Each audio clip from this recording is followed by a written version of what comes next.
வணக்கம். இன்னைக்கு நாம பார்க்க போற விஷயம் கொஞ்சம் ஆழமானது. ஆமா. உங்ககிட்ட இருக்கிற இந்த புத்தகம் ஆயிரக்கணக்கான வருஷத்துக்கு முன்னாடி கேட்கப்பட்ட ஒரு கேள்விய மையமா வச்சிருக்கு. மரணத்துக்கு அப்புறம் என்ன? அதேதான். இது ஏதோ தத்துவ வகுப்பு மாதிரி இருக்காது. நம்மளோட நோக்கம் என்னன்னா, இந்த பழமையான ஞானத்துல இருந்து இன்னைக்கு நம்மளோட பரபரப்பான வாழ்க்கைக்கு தேவையான முக்கியமான ஐடியாக்களை மட்டும் எடுத்து ஆமா. அத உங்களுக்கு சிம்பிளா புரிய வைக்கிறது தான். வாங்க, இந்த மர்மத்தை கொஞ்சம் கொஞ்சமா புரிஞ்சுக்க முயற்சி பண்ணலாம். கண்டிப்பா. இந்த கதையோட ஹீரோ நசிகேதான்னு ஒரு சின்ன பையன். அவனுக்கு ஒரு தைரியம் பாருங்க. ஆமா. மரணத்தோட கடவுளான யமன் கிட்டயே நேரா போய் செத்ததுக்கு அப்புறம் என்ன ஆகும்னு கேக்குறான். கதை அப்படிதான் ஆரம்பிக்குது. நசிகேதனோட அப்பா ஒரு பெரிய யாகம் பண்றாரு. ஆனா யாகத்துல அவர் கொடுக்கிற தானம் அது சரியில்லைன்னு நசிகேதான் நினைக்கிறான். அதனால அப்பா கிட்ட திரும்ப திரும்ப கேள்வி கேட்க அப்பா கோவத்துல உன்னை யமனுக்கு குடுக்கறேன்னு சொல்லிடுறாரு. அப்பாவோட வார்த்தைய காப்பாத்த அந்த பையன் உண்மையிலேயே யமனோட வீட்டு வாசலுக்கு போயிடுறான். ஆனா அங்க யமன் ஊர்ல இல்ல. அதனால நசிகேதன் சாப்பாடு தண்ணி இல்லாம 3 நாள் வாசல்லையே காத்திருக்கான். திரும்பி வந்த யமன் இந்த சின்ன பையனோட உறுதிய பார்த்து அசந்து போய் அவனுக்கு 3 வரம் கொடுக்கறதா சொல்றாரு. முதல் 2 வரங்களை வாங்கிக்கிட்ட நசிகேதன் 3ஆவதா ஒரு கேள்வி கேட்கறான். அந்த கேள்விதான் சொல்லப்போனா இந்த முழு புத்தகத்தோட அஸ்திவாரம். என்ன கேள்வி அது? ஒரு மனுஷன் செத்ததுக்கு அப்புறம் அவன் இருக்கானா இல்லையான்னு ஒரு சந்தேகம் இருக்கு. சிலர் இருக்கான்னு சொல்றாங்க, சிலர் இல்லைன்னு சொல்றாங்க. இந்த ரகசியத்தை நீங்க தான் எனக்கு சொல்லித்தரணும். யமனுக்கு ஒரு நிமிஷம் அதிர்ச்சி ஆயிடுது. ஆமா, இந்த ரகசியத்தை தேவர்களுக்கே புரிஞ்சிக்கிறதுக்கு கஷ்டம். உனக்கு எதுக்கு இந்த வம்புன்னு சொல்லி மடமாற்ற பாக்குறார். 100 வருஷம் வாழ்ற பிள்ளைகள், பேரன்கள், தங்கம், குதிரை, பெரிய ராஜ்யம், அழகான பெண்கள்னு. ஆமா, என்ன வேணாலும் கேளு தரேன்னு ஆசை காட்டுறார். ஆனா நசிகேதன் அசரவே இல்ல. இங்கதான் விஷயம் ரொம்ப சுவாரஸ்யமா மாறுது. அவன் சொல்றான், நீங்க சொல்ற இந்த சந்தோஷம்லாம் இன்னைக்கு இருக்கும், நாளைக்கு போயிடும். நம்மளோட புலன்களோட சக்தியையும் குறைச்சிடும்னு கூட சொல்றான். உண்மைதான்.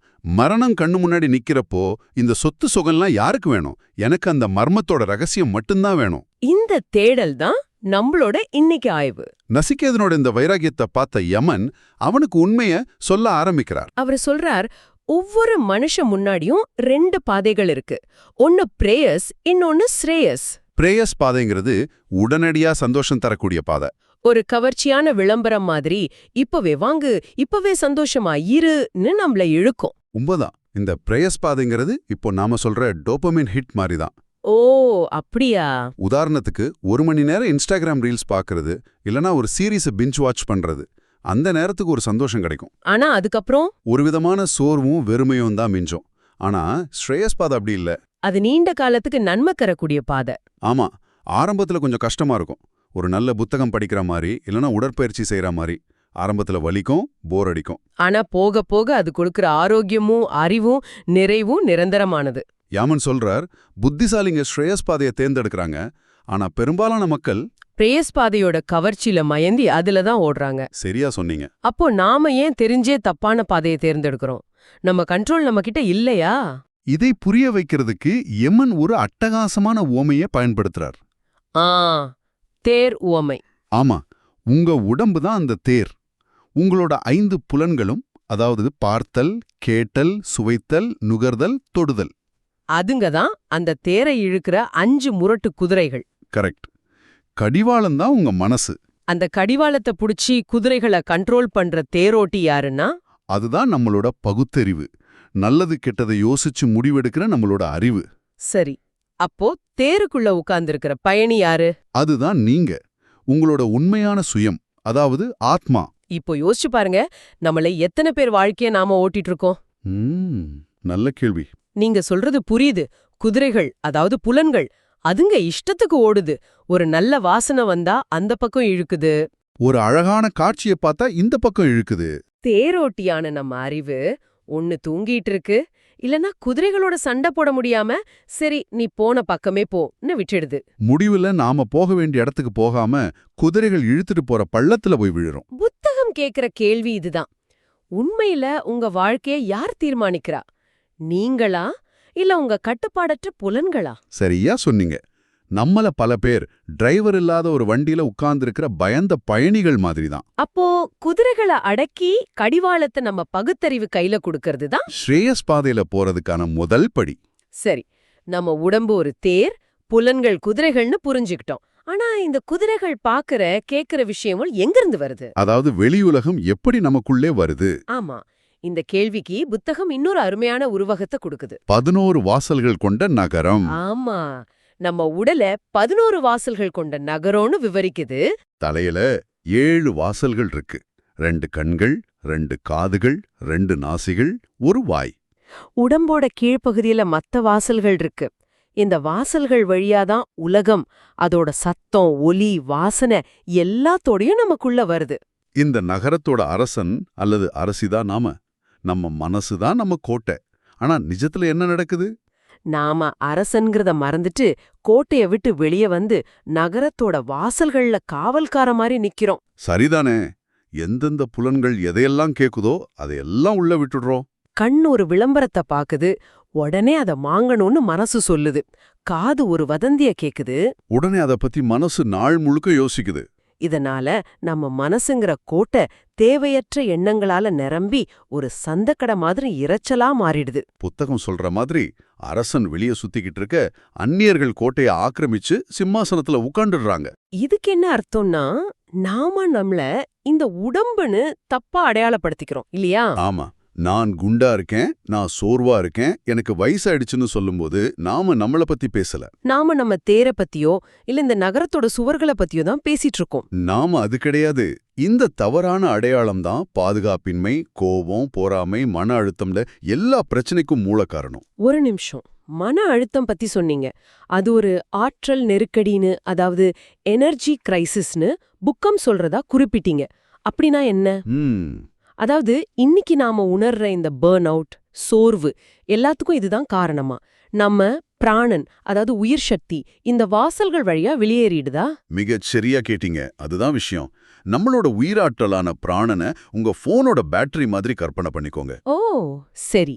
ஒவ்வொரு நோட்டிஃபிகேஷன், ஒவ்வொரு தேவையில்லாத விளம்பரம், ஆன்லைன்ல பாக்குற ஒவ்வொரு கோபமூட்டுற விவாதம், இது எல்லாமே உங்க போன்ல பின்னாடி ஓடுற ஆப்ஸ் மாதிரி. அது நம்ம பேட்டரிய, அதாவது நம்ம பிராணனை கொஞ்சம் கொஞ்சமா உறிஞ்சிக்கிட்டே இருக்கு. ஆமா, நாள் கடையில பேட்டரி தீர்ந்து போய் மனசும் உடம்பும் சோர்வாயிடுது. புத்தகம் சொல்ற அறிவுரை என்னன்னா, உங்க போனுக்கு நீங்க எஜமானரா இருங்க. தேவையில்லாத ஆப்ஸ க்ளோஸ் பண்ணுங்க. அதை விட்டுட்டு ஆப்ஸ் உங்களை ஆட்டி பழைக்க அனுமதிக்காதீங்க. சரி, நம்ம மனசு தான் கோட்டைன்னு சொன்னீங்க. ஆனா இந்த மனசுன்றது வெறும் எண்ணங்களோட தொகுப்பு தானா, இல்ல அதுக்கு மேல ஏதாவது இருக்கா? ரொம்ப முக்கியமான கேள்வி. இந்த புத்தகம் மனச வெறும் எண்ணங்களோட குவியலா பார்க்கல. அது ஒரு சக்தி வாய்ந்த ஆற்றல் களம், பவர்ஃபுல் ஃபீல்ட் ஆஃப் ஃபோர்சஸ் மாதிரி பாக்குது. ஓ, இதுல உருவாகிற ஒவ்வொரு பழக்கத்துக்கும் சம்ஸ்காரம்னு பேரு. சம்ஸ்காரம்னா? சம்ஸ்காரம்னா நாம திரும்ப திரும்ப செய்யற எண்ணங்கள், வார்த்தைகள், செயல்கள் மூலமா மனசுல உருவாகிற ஒரு ஆழமான தடம். இது வெறும் பழக்கத்தை விட ஆழமானது. இது ஒரு வயல்ல வெட்டப்பட்ட கால்வாய் மாதிரி தானே? கரெக்டா சொன்னீங்க. ஆரம்பத்துல லேசா ஒரு கோடு மாதிரி இருக்கும். ஆனா திரும்ப திரும்ப அதே வழியில தண்ணி பாயும்போது அந்த பாதை ஆழமாகி ஒரு பெரிய கால்வாயா மாறிடும். அதுக்கப்புறம் தண்ணிக்கு வேற வழியே தெரியாது, தானா அந்த கால்வாயில தான் பாயும். அது மாதிரிதான் நாம திரும்ப திரும்ப கோவப்பட்டாலோ கவலைப்பட்டாலோ அந்த உணர்ச்சிகள் நம்ம மனசுல ஒரு நிரந்தர பாதைய உருவாக்கிடுது. அப்புறம் சின்ன விஷயத்துக்கு கூட நம்ம மனசு தானா அந்த பாதைக்குள்ள ஓட ஆரம்பிச்சிடும். இதுதான் நம்ம ஆளுமைய, பர்சனாலிட்டியை உருவாக்குது. ஆமா, நம்ம ஆளுமைங்கிறது இந்த சம்ஸ்காரங்களோட ஒரு கூட்டுத்தொகை தான். ஆனா இங்க ஒரு நிமிஷம் நிக்கணும். நீங்க சொல்றது ஒரு விதத்துல பயமுறுத்துது. எப்படி? நாம திரும்ப திரும்ப பண்ற தவறுகளால ஒரு பெரிய பள்ளத்தையே வெட்டி வச்சிருக்கோம்னு சொன்னா அதிலிருந்து வெளியே வர்றது கிட்டத்தட்ட முடியாத காரியம் மாதிரி தெரியுதே. ஆமா, நான் இவ்ளோதான், என் குணம் இப்படிதான், இத மாத்த முடியாதுன்னு நினைக்கிறவங்களுக்கு இது ஒரு பெரிய தடையா இருக்காதா?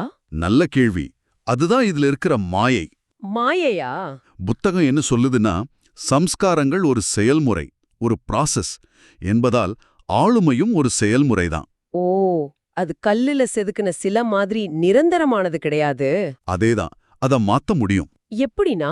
தியானம் மூலமா. ஆமா, நம்ம தியானம் பண்ணும்போது கோபம், பொறாமைங்கிற பழைய ஆழமான கால்வாய்களுக்கு பக்கத்துல பொறுமை, கருணை, அன்புங்கிற புதிய நேர்மறையான கால்வாய்களை நாமளே வெட்ட ஆரம்பிக்கிறோம். போக போக நம்ம மன ஆற்றல் அந்த பழைய பாதைகள்ல பாயறத குறைச்சுக்கிட்டு இந்த புதிய பாதைகள்ல பாய ஆரம்பிக்கும். ஒரு கட்டத்துல பயன்படுத்தப்படாத அந்த பழைய பாதைகள் தானாவே தூர்ந்து போயிடும். அதனாலதான் புத்தகம் சொல்லுக்கு நாம் எதை தியானிக்கிறோமோ அதுவாகவே ஆகிறோம். இதுதான் மாற்றத்துக்கான திறவுகோல். நீங்க கோபத்தை தியானிச்சா கோபமாவே மாறுவீங்க, அன்பை தியானிச்சா அன்பாவே மாறுவீங்க. The choice is yours. இது எல்லாமே ரொம்ப ஆழமா இருக்கு. புலன்களை கட்டுப்படுத்துறது, மனச ஒருமுகப்படுத்துறது, பழக்கங்களை மாத்துறது. இது எல்லாத்துக்கும் மேல அந்த உச்சகட்ட உண்மை, அதாவது மரணத்துக்கு பிறகான ரகசியம் என்ன? கடைசியா யமன் நசிகேதனுக்கு அதை விளக்குறார். அவர் சொல்றார், ஒரே மரத்துல 2 பறவைகள் இருக்கு. ஆமா, இதுதான் இந்த உபநிடதத்தோட உச்சம். அந்த 2 பறவைகள்ல ஒரு பறவை மரத்தோட கிளைகள்ல தாவி தாவி அங்க இருக்கிற பழங்களை சுவைக்குது. சில பழங்கள் இனிக்கும், சில புளிக்கும். இனிக்கும் போது சந்தோஷப்படுது, புளிக்கும் போது வருத்தப்படுது. அந்த பறவை தான் ஜீவா, நம்மளோட ஆளுமை, நம்ம ஈகோ. இந்த உலக அனுபவங்கள்ல சிக்கி இன்பத் துன்பங்கள்ல தவிக்கிற நம்மளோட அன்றாட நான். அப்போ இன்னொரு பறவை எந்த பழத்தையும் சாப்பிடாம, எந்த செயலையும் ஈடுபடாம அமைதியா மேல ஒரு கிளையில உட்காந்து கீழே இருக்கிற பறவை படுற பாட்டை பார்த்துக்கிட்டே இருக்கு. அதுதான் புருஷா அல்லது ஆத்மன், நம்மளோட உண்மையான சுயம். The real self. அது வெறும் சாட்சி. எது நடந்தாலும் அது பாதிக்கப்படுறதே இல்ல. சந்தோஷமோ, துக்கமோ, வெற்றியோ, தோல்வியோ எதுவும் அதை தொடறதில்ல. இதுல இருக்கிற மிகப்பெரிய மாய என்னன்னா, நாம தான் அந்த பழத்தை சாப்பிடுற பறவைன்னு முழுசா நம்பிட்டு இருக்கோம். நம்ம நிழல நாமளே நிஜம்னு நினைச்சுக்கிட்டு அது படுற கஷ்டத்துக்கெல்லாம் நாமளும் கஷ்டப்படுறோம். அப்போ மரணம்ங்கிறது உடம்புக்கும் இந்த நிழலான பழம் சாப்பிடுற பறவைக்கும் தானா? ஆமா, அந்த உண்மையான சுயத்துக்கு இல்லையா? சரியா சொன்னீங்க. மரணம் உடம்புக்கு மட்டும்தான். ஒரு கனவு காண்றீங்க, அதுல ஒரு சிங்கம் உங்களை துரத்துது, பயந்து ஓடுறீங்க, வேர்க்குது, மூச்சு வாங்குது. ஆனா கண்ணு முழிச்சதும் என்ன ஆகுது? அந்த சிங்கம் எங்க? அந்த பயம் எங்க? எல்லாம் மாயமாகிடுது. ஏன்னா நீங்க அந்த கனவு கதாபாத்திரம் இல்லைங்கிறத உணர்ந்துடுறீங்க. நீங்க அந்த கனவையே பார்த்துக்கிட்டு இருந்தவர். அது போலதான் இந்த வாழ்க்கையும். தியானம் மூலமா நாம அந்த பழம் சாப்பிடுற பறவை இல்ல, நாம தான் அந்த அமைதியான சாட்சி பறவைன்னு உணரும்போது மரண பயம் உட்பட எல்லா பயமும் காணாம போயிடுது. அப்போ ஞானம் அடைஞ்சவங்களுக்கு ஈகோவே இருக்காதா? இருக்கும். ஆனா புத்தகம் அத ஒரு கயிற்றின் இருந்த துண்டு போலன்னு விவரிக்குது. ஓ, பார்க்கறதுக்கு அது கயிறு மாதிரி தான் தெரியும். ஆனா தொட்டா சாம்பலா உதிர்ந்துடும். அதுக்கு யாரையும் கட்டவோ காயப்படுத்தவோ சக்தி இருக்காது. அதேதான். அதுபோல ஞானம் பெற்றவரோட ஈகோ இருக்கும், ஆனா அதுக்கு எந்த சக்தியும் இருக்காது. அதோட ஒரே நோக்கம் மத்தவங்களுக்கு அன்பு காட்டுறது மட்டும்தான். நஷிகேதனோட ஒரு கேள்வியில ஆரம்பிச்ச நம்ம பயணம், நீ இந்த உடம்பு இல்ல, நீ இந்த மனசும் இல்ல, நீ அழிவில்லாத நித்தியமான ஆத்மாங்கிற பதில்ல வந்து நிக்குது. ஆமா, இந்த புத்தகம் நமக்கு காட்டுறது என்னன்னா, வாழ்க்கைங்கிறது வெறும் புலனின்பங்களை தேடி ஓடுற ஒரு ஓட்டம் கிடையாது. அது நம்மளோட உண்மையான சுயத்தை, அந்த சாட்சி பறவையை கண்டறிகிற ஒரு பயணம். நாம பாக்குற இந்த உலகம், இதுல இருக்கிற மாற்றங்கள், இன்பம், துன்பங்கள் எல்லாமே ஒரு தோற்றம்தான். உண்மையான நிஜம் அமைதியா, மாறாம, பாதிக்கப்படாம நமக்குள்ளேயே இருக்கு. அதை அடையிறது தான் வாழ்க்கையோட குறிக்கோள். சொல்லப்போனா நாம நிழல்களோட உலகத்துல வாழ்ந்துட்டு இருக்கோம், ஆனா உண்மையான ஒளி நமக்குள்ளதான் இருக்கு. உண்மைதான். கடைசியா இந்த புத்தகம் உங்களை ஒரு சிந்தனையோட விட்டுட்டு போகுது. யமன் சொன்ன மாதிரி இந்த பாதை கத்தியோட முனை மாதிரி ரொம்ப கூர்மையானது, கடக்கிறதுக்கு ரொம்ப கடினமானது. ஆனா அந்த பாதையில பயணம் செஞ்சு தன்னோட உண்மையான சுயத்தை உணர்ந்தவங்க மரணத்தோட பிடியிலிருந்து என்றென்றைக்குமா விடுபடுறாங்க. உங்களுக்காக அந்த பாதையில முதல் அடி எடுத்து வைக்கிறதுனா அது என்னவா இருக்கும்? இதுக்கு ஒரு புதிய கால்வாய விட்ட இன்னைக்கு நீங்க ஆரம்பிக்க போறீங்க.